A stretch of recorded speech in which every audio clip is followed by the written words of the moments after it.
The smell of fresh coffee and grilled onions filled the air at Murphy's family diner. As the Friday evening crowd began to thin out, Lisa wiped down the counter for what felt like the 100th time that day, her feet aching in her worn sneakers. She had been pulling double shifts for 3 months straight, and every muscle in her body reminded her of it. The diner wasn't fancy by any means. Red vinyl booths lined the windows, their seats patched here and there with silver tape. The black and white checkered floor had seen better days, and the neon sign outside flickered occasionally. But Murphy's had something special that the fancy restaurants downtown couldn't offer. It had heart. Lisa glanced at the clock above the kitchen window. 7:30. Just another hour and a half until her shift ended. She could already picture herself soaking her feet in warm water while counting the tips from her apron pocket. Every dollar counted these days. The nursing school application sat on her kitchen table at home, and the tuition fee seemed to grow larger every time she looked at it. "Lisa, table 6 needs more coffee," called out Mike from behind the grill. His white apron was stained with the evidence of a busy dinner rush, and sweat beaded on his forehead despite the cool October air outside. "Got it," Lisa replied, grabbing the coffee pot from the warmer. She had been working at Murphy's for 2 years now, and Mike treated her like family. When she told him about her dream to become a nurse, he started giving her extra shifts without her even asking. That was just the kind of place Murphy's was. As she made her rounds refilling coffee cups and clearing empty plates, Lisa noticed something that made her slow her steps. In the far corner booth, the one by the window that looked out onto Main Street, sat an elderly man she hadn't seen before. He was alone, which wasn't unusual for the diner, but something about him caught her attention. The man appeared to be in his 70s, with silver hair that was neatly combed, despite looking like he'd been running his fingers through it. He wore a brown jacket that had seen many years of wear, and on the sleeve was a patch that Lisa recognized from her high school history class. It was military. What struck her most was how still he sat. While other customers chatted on their phones or read newspapers, this man simply stared down at the menu in his hands. But Lisa could tell he wasn't really reading it. His eyes had that distant look that she'd seen before, the kind that meant someone was somewhere else entirely, lost in memories that only they could see. She watched him for a moment from across the restaurant. His hands trembled slightly as he held the menu, and every few minutes he would glance toward the front door as if waiting for someone. Each time the bell above the door chimed with a new customer, his head would turn hopefully, only to settle back down when it wasn't who he was looking for. 20 minutes passed, and the man hadn't moved from that position. Other customers had come and gone, but he remained frozen in place, still holding that menu like it contained the answers to life's biggest questions. Lisa felt a familiar tug in her chest. It was the same feeling she got whenever she saw someone who needed help, but was too proud to ask for it. Growing up with her grandmother had taught her to recognize that particular brand of quiet suffering. Her grandmother used to say that sometimes the people who needed help the most were the ones who would never dream of asking for it. The dinner crowd had mostly cleared out now, leaving only a few regulars scattered throughout the diner. Old Pete sat at his usual spot at the counter, working on his crossword puzzle and nursing his 3rd cup of coffee.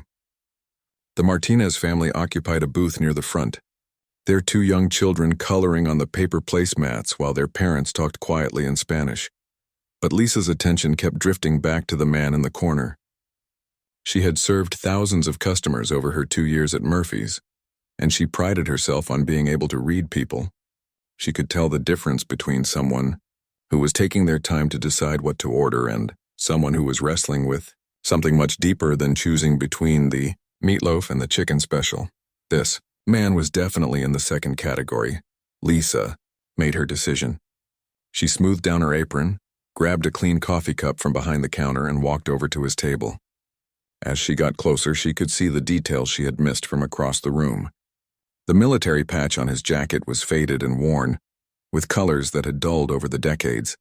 His wedding ring caught the light from the overhead fixture, a simple gold band that looked like it had been worn every day for many, many years. "Good evening," Lisa said softly, not wanting to startle him. "I'm Lisa, and I'll be taking care of you tonight. Can I start you off with some coffee?" The man looked up from his menu, and Lisa was struck by his eyes. They were a pale blue, the color of a winter sky, and they held a sadness that seemed to go deeper than anything one person should have to carry. But when he saw her friendly smile, something in his expression softened. "That would be very kind of you, miss," he said, his voice carrying the slight rasp that comes with age. "Thank you." Lisa poured the coffee carefully, the rich aroma rising with the steam. "Take your time with the menu. There's no rush at all. We're open until 10. The man nodded gratefully and wrapped his weathered hands around the warm cup. "I appreciate that. It's been a while since I've been here." Something in his tone suggested that a while might be an understatement, but Lisa didn't press. She had learned that sometimes people would share their stories when they were ready, and sometimes they just needed someone to be patient with them. "Well, we're glad to have you," she said simply. "I'll check back with you in a few minutes." As Lisa walked back toward the kitchen, she couldn't shake the feeling that there was more to this man's story than met the eye. The way he held himself, the careful way he spoke, the reverent way he touched his wedding ring, it all painted a picture of someone who had lived through things that most people could never imagine. She busied herself with wiping down tables and refilling salt shakers, but her eyes kept drifting back to the corner booth. The man sipped his coffee slowly, and occasionally she would see his lips move slightly, as if he was having a quiet conversation with someone who wasn't there. The Friday evening stretched on, and Lisa found herself hoping that whatever had brought this man to Murphy's tonight, he would find what he was looking for. 10 minutes had passed since Lisa poured the coffee, and the man in the corner booth still hadn't opened his menu. She watched him from behind the counter, noticing how he kept glancing at the empty seat across from him, as if someone should be sitting there. His coffee cup was nearly empty now, but he seemed lost in thought, staring out the window at the streetlights beginning to flicker on in the growing darkness. Lisa couldn't ignore the feeling in her gut anymore. Something was clearly weighing heavily on this man's mind, and her grandmother's voice echoed in her head. Sometimes the smallest act of kindness can make the biggest difference in someone's world.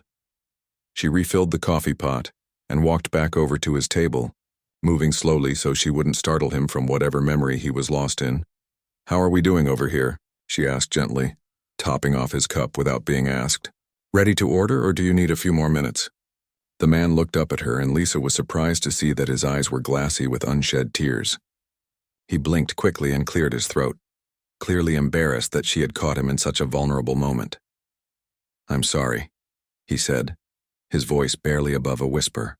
"I'm not usually like this. It's just—" He trailed off, shaking his head as if trying to clear away difficult thoughts. Lisa set the coffee pot down on the table and slid into the seat across from him without invitation. It was something she never would have done with most customers, but something told her this situation called for breaking the usual rules. "You don't have to apologize for anything," she said softly. "Sometimes we all need a moment to collect ourselves. I'm Lisa, by the way. What's your name?" The man managed a small smile. "I'm Robert," he said. "Robert Thompson. And thank you for being so patient with me. I know I've been taking up this booth for a while now." "Don't you worry about that for even a second," Lisa replied. "We're not busy tonight, and besides, you're not bothering anyone." "Is this your first time at Murphy's?" Robert shook his head slowly. "No, actually. My wife and I used to come here quite often. Every month on the 15th, to be exact." He paused, his fingers absently turning the wedding ring on his finger. Today would have been her birthday. Helen would have been 73. The way he said "would have been" told Lisa everything she needed to know. She felt her heart squeeze with sympathy. "I'm so sorry for your loss, Robert." "Thank you," he whispered. "It's been 6 months now since she passed, and I thought I was ready to come back here. We had so many wonderful meals in this very booth. She always ordered the same thing, the meatloaf with extra gravy and a side of green beans. And she always got a piece of that apple pie for dessert." Lisa listened quietly, letting him share his memories at his own pace. She had learned from her grandmother that sometimes people just needed someone to listen, not someone to offer advice or try to fix things. Helen was the kind of person who could light up any room she walked into. Robert continued, his voice growing stronger as he talked about his wife. She had this laugh that was so contagious, everyone around her would start laughing too, even if they didn't know what was funny. And she was always helping people, always. She volunteered at the food bank.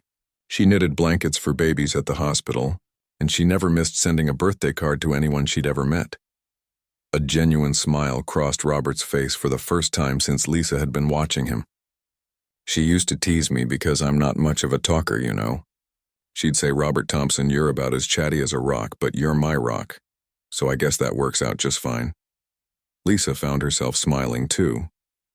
"She sounds like she was an amazing woman." "She was," Robert agreed. 47 years we were married. Met her at a church dance when I was 22, fresh back from Vietnam. I was having a hard time adjusting to civilian life, and I wasn't much fun to be around in those days. But Helen saw something in me that I couldn't see in myself. She was patient with me, helped me work through things, and somehow convinced me that I was worth loving. The weight of grief settled back over his features. "I don't know how to do this without her, Lisa. I wake up every morning and for just a split second I forget she's gone. I reach over to her side of the bed, or I make 2 cups of coffee out of habit. And then it hits me all over again." Lisa felt tears prick at her own eyes. She had lost her grandmother 2 years ago, and she remembered that crushing feeling of having to relearn how to live without someone who had been such a central part of her world. "The house feels so empty now," Robert continued. "Her garden is overgrown because I don't have the heart to tend it without her. Her clothes are still hanging in the closet because I can't bear to pack them away. And I keep thinking she's going to walk through the front door and scold me for letting the place fall apart." He took a shaky breath. "Today on her birthday I thought I could come here and maybe feel close to her again. But sitting in this booth without her across from me, it's harder than I expected." Lisa reached across the table and gently placed her hand over his weathered one. "But you came anyway.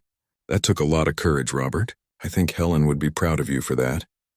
Robert's eyes filled with tears again, but this time he didn't try to hide them. "You think so?"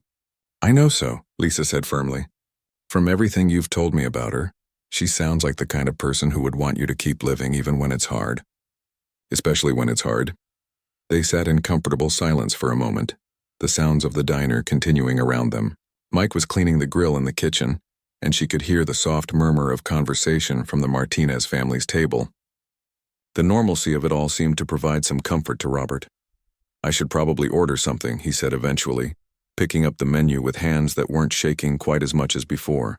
"Though I have to be honest with you, Lisa. I'm on a fixed income these days and money's been tight since Helen's medical bills. I was thinking maybe just the coffee and perhaps a piece of toast." Lisa felt something twist in her stomach. Here was this man, dealing with the anniversary of his wife's birthday and struggling financially, and he was apologizing for not being able to order more food. "You know what, Robert?" she said, making a decision that felt as natural as breathing. "The coffee is on the house tonight, and let me see what we can do about getting you a proper meal." Lisa squeezed Robert's hand gently before standing up from the booth. "You just sit tight for a minute, okay? I'll be right back." She walked toward the kitchen, her mind already made up about what she was going to do. Mike was scraping the grill clean, getting ready for the evening wind down, when Lisa approached him with a determined look in her eyes. "Mike, I need a favor," she said quietly, glancing back toward Robert's table to make sure he couldn't hear their conversation. Mike paused his cleaning and looked at her with the kind of attention he reserved for serious matters. "What's going on, kiddo? See that gentleman in the corner booth? The one with the military jacket?" Lisa kept her voice low. "He's having a really tough time. Today's his late wife's birthday, and they used to come here together for years. He's barely scraping by financially, but he came here anyway because it was their special place." Mike followed her gaze to Robert's table, taking in the man's posture and the sad way he stared out the window. Mike had been running Murphy's for 15 years, and he'd developed a sixth sense for people who were hurting. "What do you need?" he asked simply. "Could we make him the meatloaf special, with extra gravy and green beans, just like his wife used to order? I'll cover it with my tips if I need to." Mike shook his head immediately. "Put your money away, Lisa. That meal's on the house. And you know what? Make sure he gets a full portion, not one of those skimpy servings. A man his age needs a good meal." Lisa felt her eyes well up with gratitude. This was exactly why she loved working at Murphy's. It wasn't just a restaurant. It was a place where people took care of each other. "Thank you, Mike. You're the best." "Just doing what's right," Mike replied, already pulling ingredients from the cooler. "And Lisa, don't you dare try to pay for any of this. Sometimes we all need a little help, and sometimes we're in a position to give it. Tonight, we're the ones who can give." Lisa nodded, feeling overwhelmed by the kindness of the man who had become like a father figure to her. She grabbed a fresh pot of coffee and headed back to Robert's table, where he was still sitting quietly, occasionally wiping at his eyes with a paper napkin. "How are you holding up?" she asked, settling back into the seat across from him.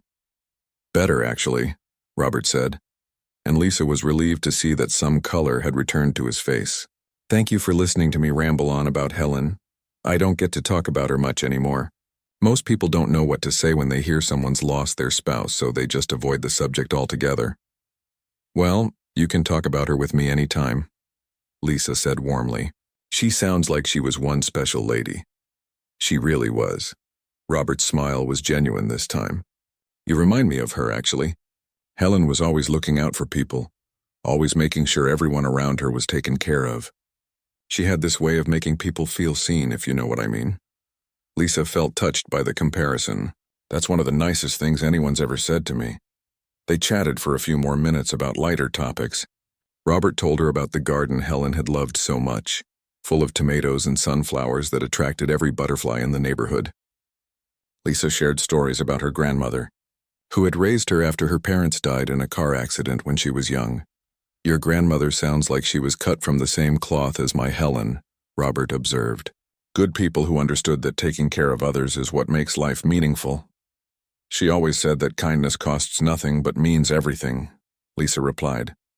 Just then, Mike appeared beside their table carrying a plate that made Robert's eyes widen in surprise.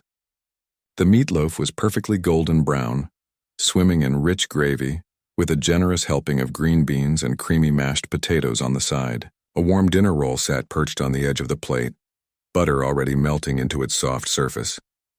"Compliments of the house," Mike announced with a smile. "For a fellow who served our country." Robert looked from the plate to Lisa to Mike, clearly overwhelmed. I can't accept this. This is too much. I told Lisa I could only afford coffee and toast." "And I told you the coffee was on the house," Lisa said gently. "Mike here is the owner, and he wanted to thank you for your service." "We both did.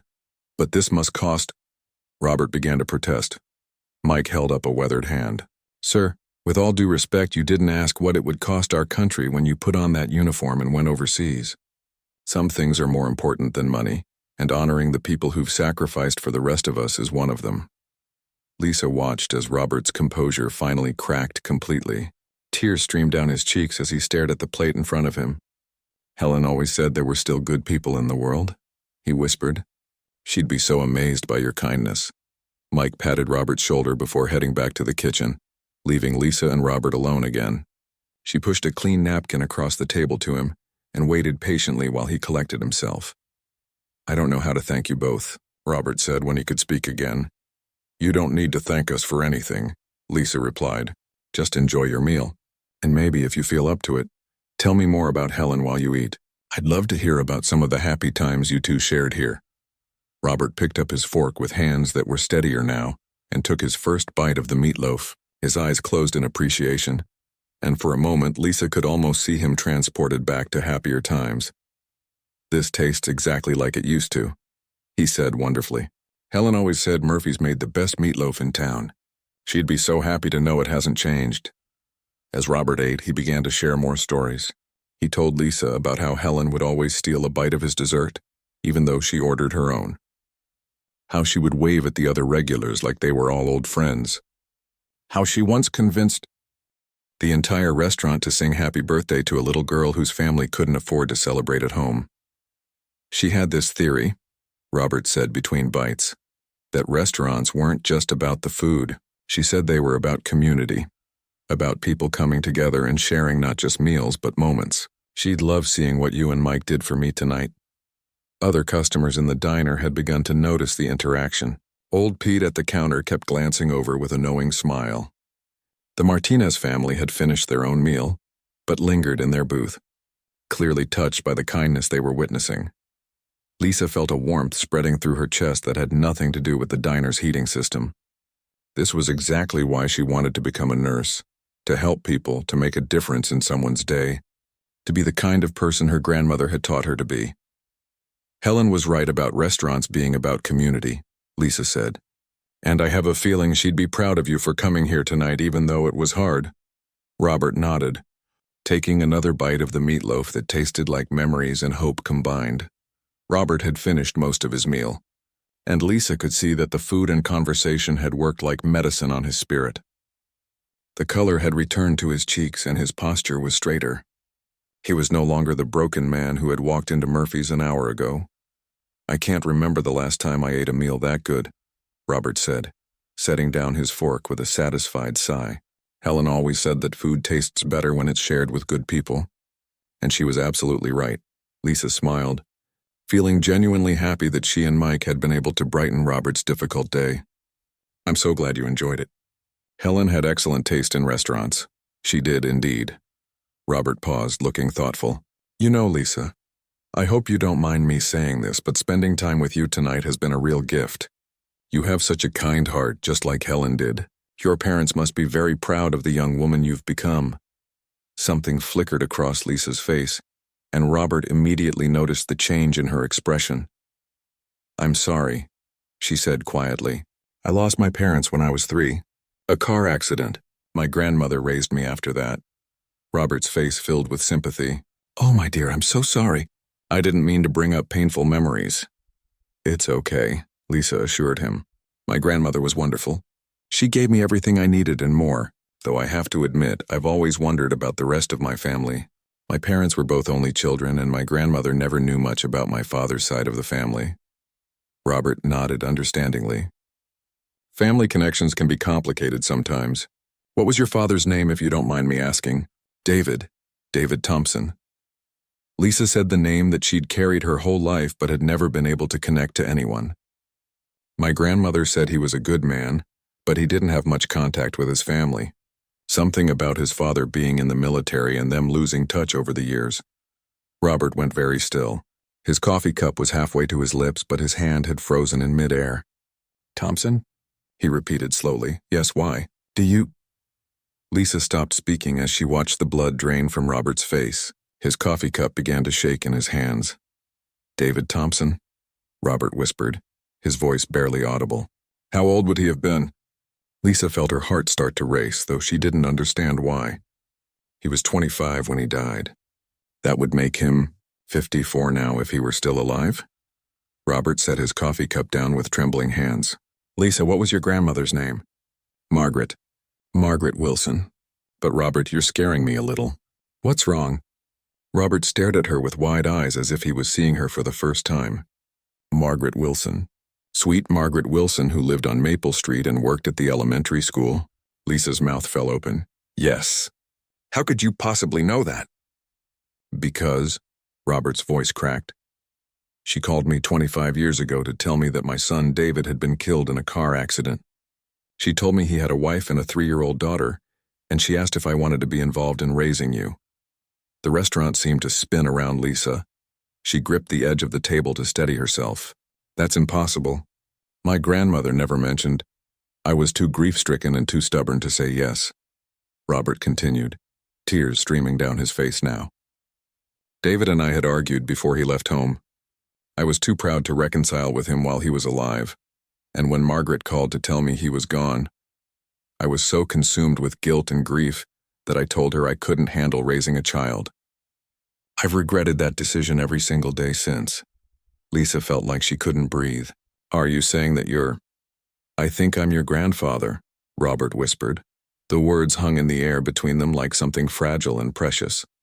Lisa stared at Robert's face, and suddenly she could see features that she recognized from looking in the mirror. The shape of his eyes, the way his eyebrows curved, even the way he held his head when he was thinking. "But grandmother never told me you were alive," Lisa said, her voice shaking. "She said she didn't know anything about my father's family." Robert closed his eyes in pain. "Because I broke her heart, and I broke yours before you were even old enough to understand what family meant. Margaret was protecting you from the grandfather who was too much of a coward to step up when you needed him." The realization hit Lisa like a physical blow. All those years of wondering, of feeling like she had no one left in the world and her grandfather had been alive the entire time.